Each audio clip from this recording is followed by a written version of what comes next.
Well, it's October. We had a great September here. We had a lot of fun. We got to spend a lot of time in the field with the kids.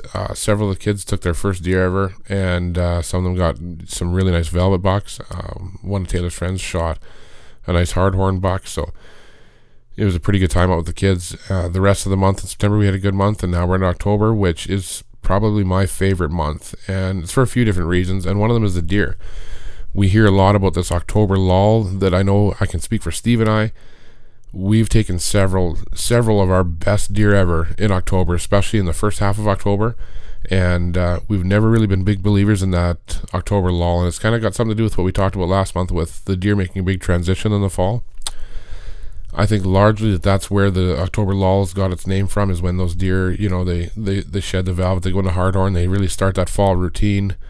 The crops have changed, their food sources has changed, and a lot of times hunters see deer movement at their stands kind of diminish, and I don't think that the deer are moving less. The deer have just kind of shifted how they're moving, and it takes hunters, a couple weeks to kind of adapt to that. So that couple weeks while they're changing, they're not seeing deer at their stands, and they're moving things around, it kind of gets labeled as a lull, when I really think if you're really objective about your hunting and you're watching what those deer are doing, you'll find that there's not really a lull, and that's what we find anyway.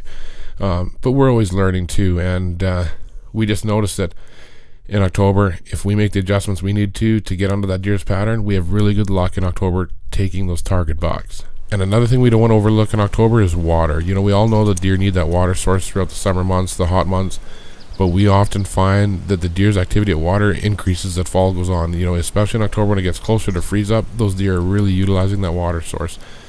Now, we might not be hunting right over that water source, and that's okay, and if those deer are there in the middle of the night, that's okay too. But I just want to take note on the properties that we hunt where the water sources are, so we can keep track of that, and we can understand that that's where a lot of those bucks are going to be hanging out for a good portion of the time.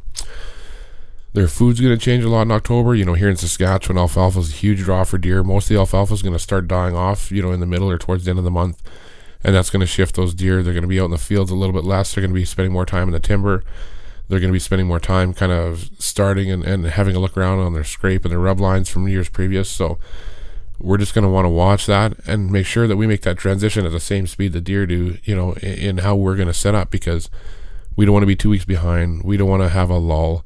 We want to kind of be ahead of that curve, and that's where a lot of the information from these deer over the past years comes into play, because, we'll have a buck that, we know that heading into October, in the middle of October, that when he starts to shift away from using the fields, which tract of timber he kind of starts to hang out in, because we can go in there, we can get set up beforehand. We might have to make an adjustment to it, but we can kind of get set up so we can make that transition with him and keep hunting that deer. If we lose that deer or we don't feel in the right spot, we'll take a step back. We'll kind of reevaluate what we need to do and make any changes, but trying to be at the front of making those changes helps us be more successful. So October, again, it's one of my favorite times of the year. It's going to be a shorter segment because we want to get back out in the field, but I love it. The leaves are changing, the air is crisp, and it's a month that we do really, really well in the deer woods.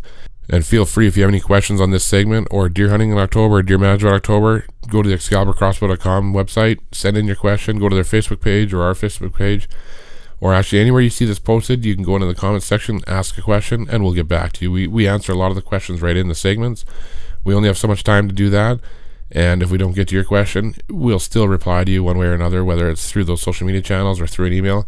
But any questions we have come in, we will find it, and we will answer it. So good luck out there in October.